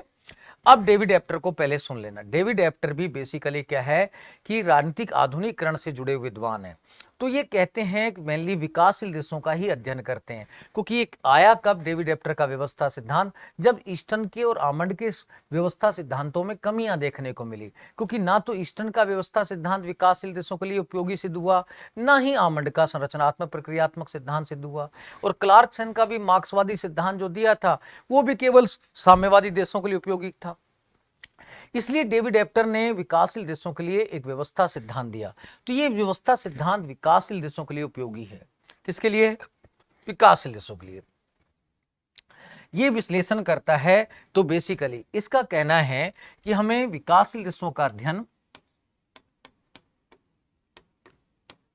विकासशील देशों का अध्ययन 2 चीजों के आधार पर करना चाहिए। ध्यान पूर्वक सुनना, इसमें से क्वेश्चन आएगा ना, और ये पूरा इग्नू के नोट्स और आपके कोटा ओपन यूनिवर्सिटी के नोट्स में पूरा दे रखा है, आप जाके देखें, बीएमए की किताब में आपको पूरा मिल जाएगा, ठीक है ना। तो आप इसको थोड़ा सा ध्यान रखना है। विकासशील देशों का अध्ययन कहता है हमें वैज्ञानिकता के साथ साथ नैतिकता के आधार पर भी करना चाहिए। वैज्ञानिकता के साथ किसको ध्यान रखना चाहिए? नैतिकता को। ये बात इसने कही, पहली चीज। अब आप ध्यान रखना कि जहां डेविड ईस्टर्न क्या कहता है, वैज्ञानिकता की बात करता है, आमंड व पावेल भी वैज्ञानिकता की बात करता है, लेकिन ये वैज्ञानिकता के साथ नैतिकता को भी जोड़ता है। तो ये ध्यान रखना, कहता है दोनों आधार पर अध्ययन करना चाहिए। अकेले आधार पर किसी व्यवस्था का विश्लेषण नहीं हो सकता, कि 2 चीजें देखनी पड़ेंगी, खाली वैज्ञानिकता नहीं देखनी पड़ेगी, साथ में नैतिकता को भी देखना है, क्योंकि जो विकासशील देश हैं उनका पूरी व्यवस्था नैतिकता के आधार पर ही संचालित होती है। फिर एप्टर क्या है, बेसिकली कृति लिखते हैं, इंट्रोडक्शन ऑफ पॉलिटिकल एनालिसिस। कौन सी किताब लिखते हैं, पुस्तक, वो भी आपको ध्यान रखना है। Introduction of political analysis, the introduction of political analysis. इसमें क्या करते हैं, ध्यान से सुनना अब इस बात को।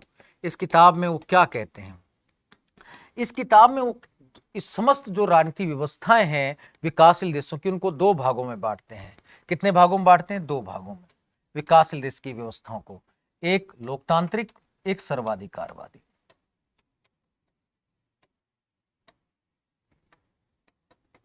अब आपको पता होना चाहिए लोकतांत्रिक का मतलब तो आप जान रहे हैं, जहां जनता का शासन है। सर्वाधिकारवादी किसको कहते हैं? साम्यवादी को। साम्यवादी को सर्वाधिकारवादी पूंजीवादी कहते हैं, क्या कहते हैं, सर्वाधिकारवादी। तो दो भागों में बांटते हैं, लोकतांत्रिक और सर्वाधिकारवादी। ठीक है।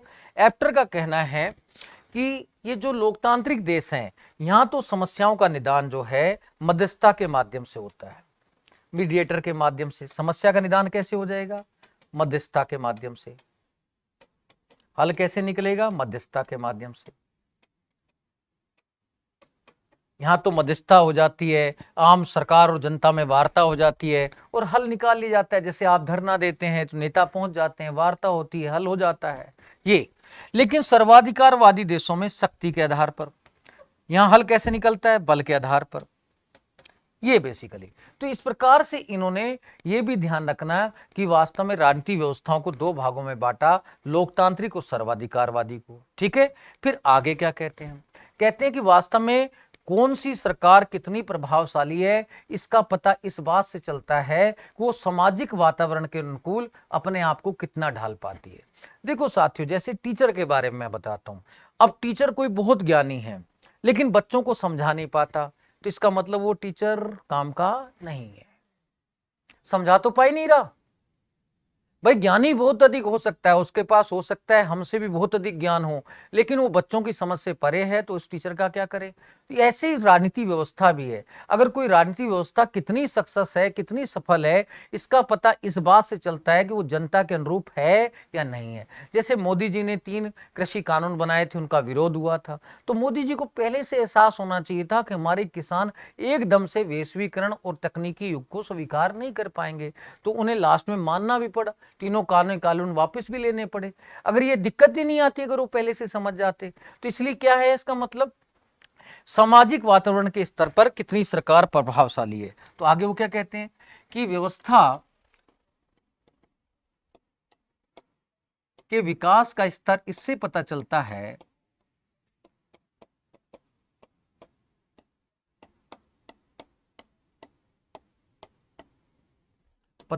है कि सामाजिक वातावरण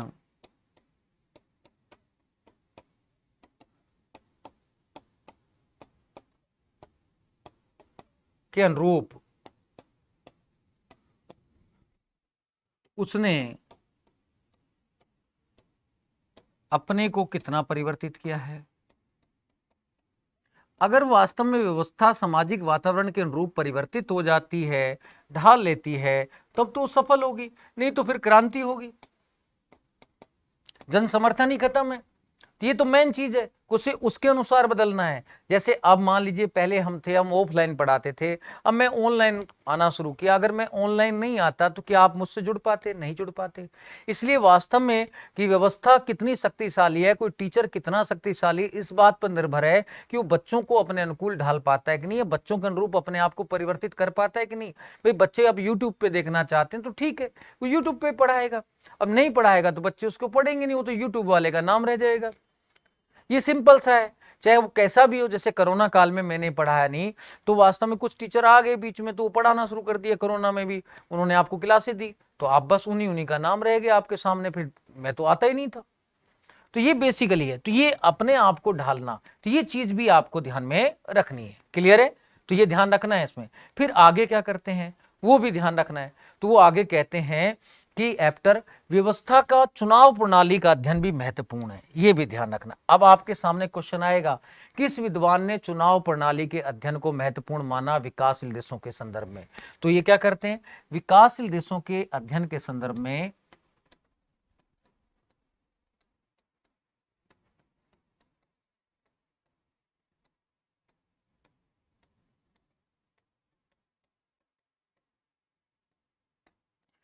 चुनाव प्रणाली भी महत्वपूर्ण है। तो चुनाव प्रणाली भी महत्वपूर्ण है, चुनाव प्रणाली से क्योंकि एडजस्टमेंट होता है लोकतंत्र में सत्ता की भागीदारी, ठीक है ना। जैसे हमारे यहाँ आरक्षण है, संयुक्त निर्वाचन प्रणाली है, कहाँ पर आरक्षण है कहाँ पर नहीं है ये हम अपने हिसाब से तय करते हैं। अमेरिका के अनुरूप नहीं चलते, अमेरिका में तो सिंपल चलता है, वहाँ सूची प्रणाली चली जाती है, अनुपातिक प्रतिनिधित्व प्रणाली। हमारे यहाँ नहीं अपनाते, हमारे यहाँ तो सामान्य बहुमत प्रणाली है, फिर उसमें संयुक्त आरक्षण प्रणाली है। तो चुनाव प्रणाली भी महत्वपूर्ण है। तो चुनाव प्रणाली के हिसाब से पता चल जाता है कि वास्तव में यहाँ जनता की भागीदारी है या नहीं है, कि सभी समुदायों की भागीदारी है कि नहीं है। जैसे अफ्रीका में देखा जाए तो वहाँ जो है कुमुलेटिव वोट सिस्टम है, सांप्रदायिक निर्वाचन प्रणाली का जो स्तर है तो वो एकत्रीभूत मत प्रणाली वहाँ अधिक प्रचलित है। तो अलग अलग देश किस प्रकार से निर्वाचन प्रणाली अपनाते हैं, तो जितनी अच्छी अपने सभी समुदायों के भागीदारी करते हुए अपनाते हैं तो समझो उनमें विकास ज्यादा है, क्योंकि सभी लोग फिर उसमें पहुंच भी पाएंगे। नहीं तो अन्यथा कुछ वर्गों का प्रतिनिधित्व ही नहीं होगा। हमारे यहाँ SC ST के लिए सीटें आरक्षित हैं, तभी तो SC ST भी सांसद पहुंच जाते हैं और अपनी बातें रख लेते हैं, तो आज उनका उत्थान भी हो रहा है, वो CM PM भी बन रहे हैं, तो ये सारी चीजें, राष्ट्रपति भी बन रहे हैं। तो ये तभी विकास होता है जब सभी समुदायों की भागीदारी हो। इसलिए चुनाव प्रणाली को भी क्या मानते हैं, महत्वपूर्ण। आगे ध्यान रखना है, एप्टर अफ्रीकी देशों का विशेष रूप से अध्ययन करते हैं। किस देशों का, अफ्रीकी देशों का। ध्यान से सुन लेना साथियों, जो क्वेश्चन बनते हैं का विशेष रूप से अध्ययन करते हैं।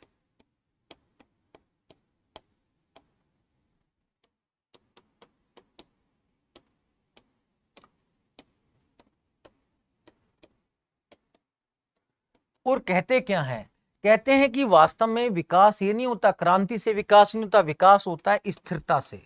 विकास का पैमाना क्या है, स्थिरता कितनी है, स्थिरता बराबर विकास।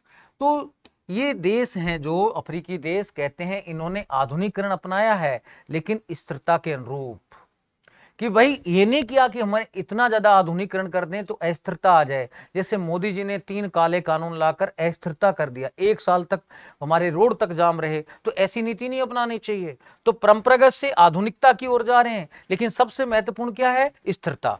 तो कहते हैं स्थिरता जरूर बनी रहनी चाहिए, तो हमें परंपरागत से आधुनिक की ओर बढ़ना चाहिए, लेकिन स्थिरता को जरूर ध्यान रखना चाहिए। अब ये नहीं, अस्थिरता नहीं आ जाए जनता में, आप इतनी तेजी से चलें कि सब कुछ ई कर दें हम इंटरनेट के माध्यम से ये, और जनता यूज ही नहीं कर पा रही, तो जनता तो फिर क्रांति हो जाएगी। तो ये बेसिकली कहते हैं, तो कहते हैं ये स्थिरता के अनुरूप धीरे धीरे कहीं ना कहीं परिवर्तित करने का अपने आप को प्रयास करते हैं। फिर आगे क्या कहते हैं कि सभी सरकारों में सबसे महत्वपूर्ण है स्थायित्व। क्या है, इसलिए परिवर्तन कैसे होने चाहिए, तो कहते हैं सने सने परिवर्तन होने चाहिए। कैसे होने चाहिए, सने सने। तो साथियों एकदम अचानक से परिवर्तन नहीं होना चाहिए। जैसे हमारे यहाँ 3 जो कृषि कानून बने थे, अगर मोदी जी कहते 5 साल में ये कानून लागू होंगे, अगले 5 साल में ये लागू होंगे, अगर उनको 15 साल के अंदर बना देते तो कोई दिक्कत नहीं आती, ठीक है ना। एक राष्ट्र एक चुनाव भी एक साथ संभव नहीं है, उसको भी धीरे धीरे सने सने लागू करना होगा, क्योंकि जनता में एक साथ परिवर्तन संभव नहीं है। हर चीज सने सने होना चाहिए, समझ भी सने सने आता है, तेज गति से काम समझ नहीं आता, और जनता फिर क्रांति के दौर में पहुंच जाती है, क्योंकि सभी का उसके अनुकूल अनुरूप परिवर्तन नहीं हो पाता। आप देखते हैं कहाँ परिवर्तन हो पाता है, वो सुनामी की तरह हो जाते हैं। सुनामी आती है तो सभी लोग एडजस्ट हो पाते हैं क्या, नहीं हो पाते। कुछ लोग ठीक है स्थायित्व ले आते हैं, लेकिन अधिकांश तो बेचारे सड़कों पर आ जाते हैं। तो ये सने सने परिवर्तन की बात करते हैं। इसलिए एप्टर कहते भी हैं कि विकासशील देश वैज्ञानिक विश्लेषण की प्रयोगशाला हैं। तो ये मैं अगले पेज पर लिख देता हूं। तो एप्टर क्या कहते हैं, ये कथन जरूर याद करना, ये 10 बार पूछा गया है। विकासशील देश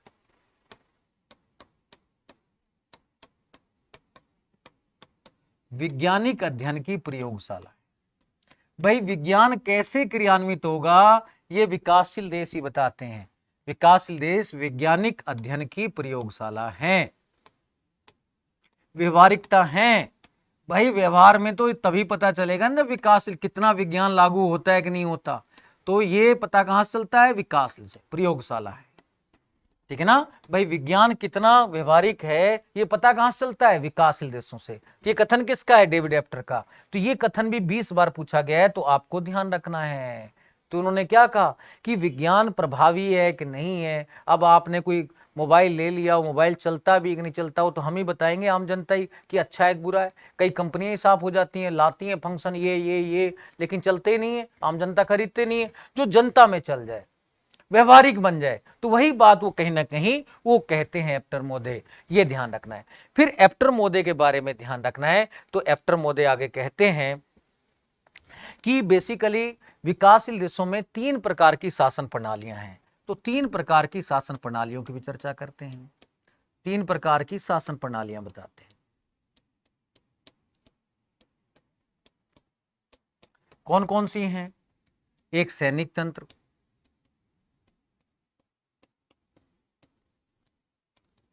फिर अल्पतंत्र, फिर नव व्यापारिक समाज।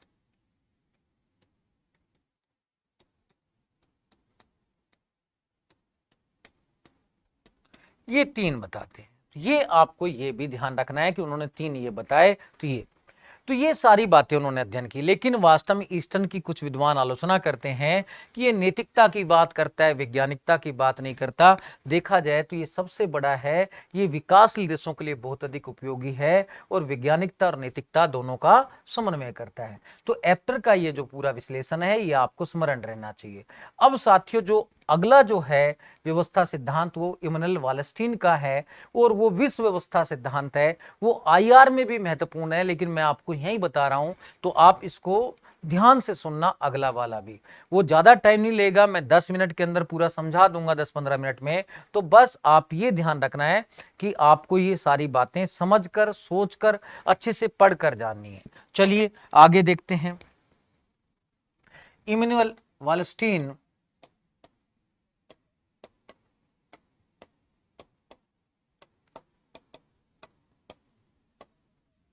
और विश्व व्यवस्था सिद्धांत।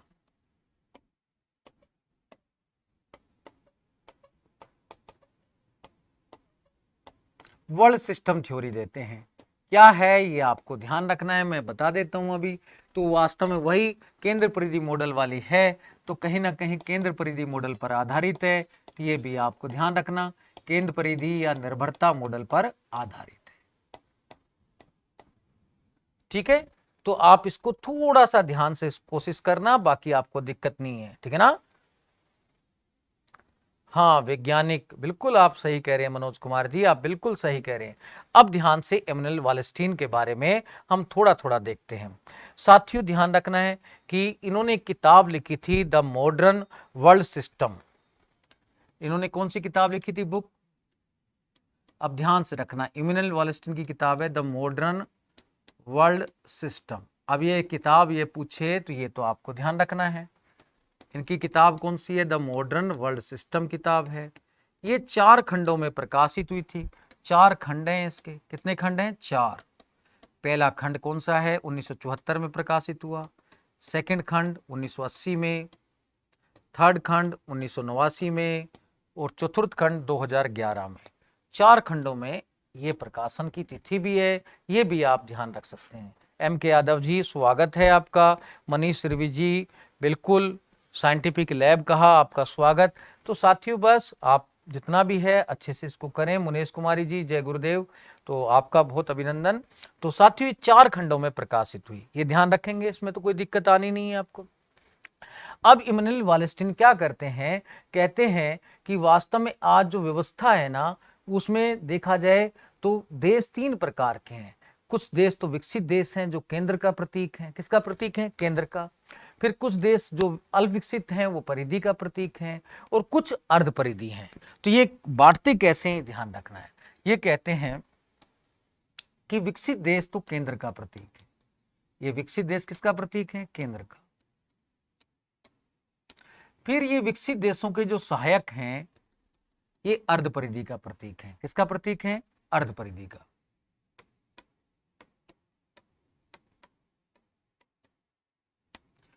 फिर जो वास्तव में परिधि है इसमें अल्पविकसित देशों को शामिल करते हैं।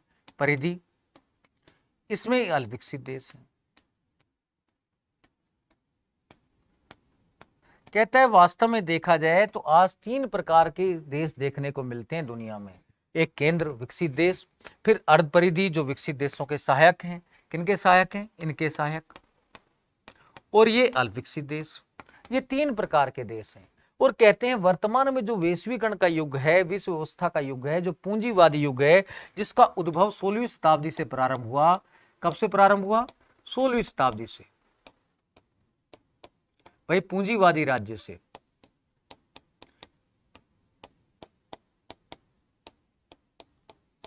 उसमें ये 3 प्रकार के हैं, विकसित देश, और उनके सहायक अर्धपरिधि देश और फिर परिधि, इसको क्या बोलते हैं बेसिकली, ठीक है ना। तो केंद्र वाले, सेंट्रल वाले, पेरिफेरियल, सेमी पेरिफेरियल और पेरिफेरियल, तो तीन प्रकार के वो कंट्री बताते हैं। विकसित देश तो अमेरिका, ब्रिटेन जैसे देश हो गए। अर्ध परिधि में वो बेसिकली पहले तो 77 में तो 20 देश शामिल करते हैं, बाद में उन्होंने 1995 में इसमें अनेक देशों को शामिल किया। इसमें वो अर्जेंटीना, इटली को भी शामिल करते हैं, और फिर उसके बाद पुर्तगाल को भी शामिल करते हैं, चीन को भी शामिल करते हैं,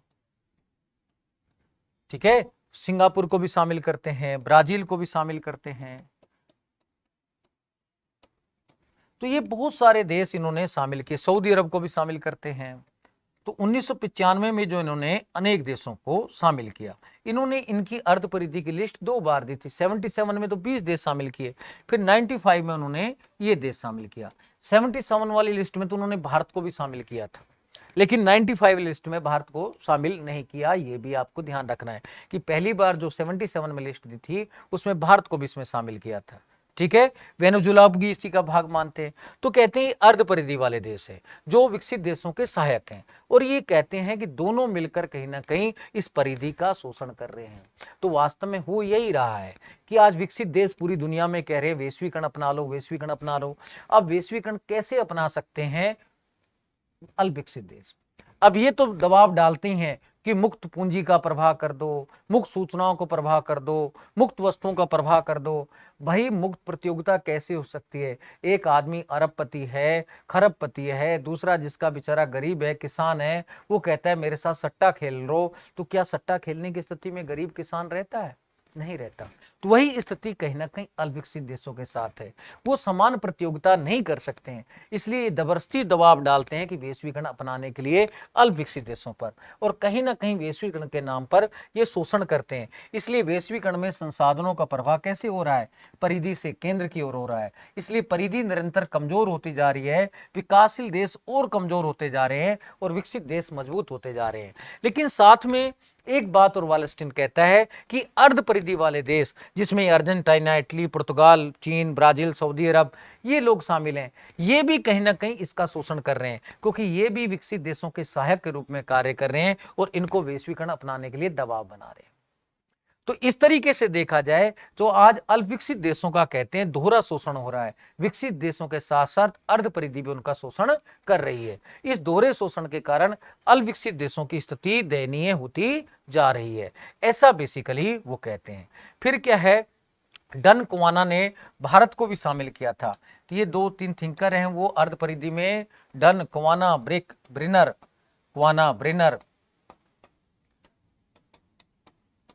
2005, ये भारत को भी अर्ध परिधि में शामिल करते हैं, भारत को भी अर्ध परिधि में शामिल करते हैं। तो ये भी ध्यान रख लेना।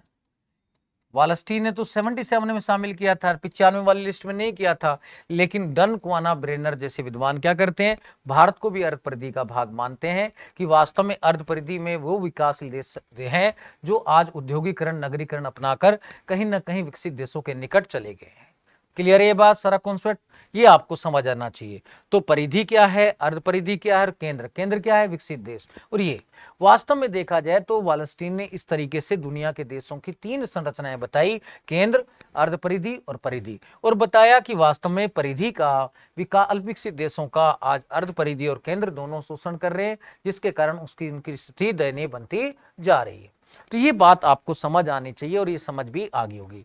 एक बात और आप ध्यान रख सकते हैं अगर रखना चाहें तो, आलोचना कौन करते हैं इसकी, ये भी आप ध्यान रख सकते हैं कि वास्तव में वालस्टीन के सिद्धांत की आलोचना किसने की है, वालस्टीन की आलोचना कौन करते हैं, तो ये भी मैं आपको बता देता हूं। तो छोटा सा अगर ध्यान रख सको तो नाम आपको अच्छा रहेगा। ऑर्थर स्टिंचविले जो हैं, स्टिंचविले आलोचना करते हैं, ये आलोचना करते हैं, कहते हैं वालस्टीन का सिद्धांत कि वास्तव में उपयुक्त नहीं है, वो सारी परिस्थितियों का अध्ययन करने में उपयोगी नहीं है, ऐसा आर्थर स्टिंचविले भी कहते हैं। तो साथियों, व्यवस्था सिद्धांत आपको समझ आया होगा। तो इसके बाद हम कल नेक्स्ट क्लास फिर लेंगे। अब आगे अगले टॉपिक जो होंगे तो संविधान से संबंधित टॉपिक होंगे। तो अब क्लास में फिर मिलेंगे हम साथियों। इसी के साथ इस क्लास से विदाई चाहता हूं दोस्तों। जय हिंद, जय भारत।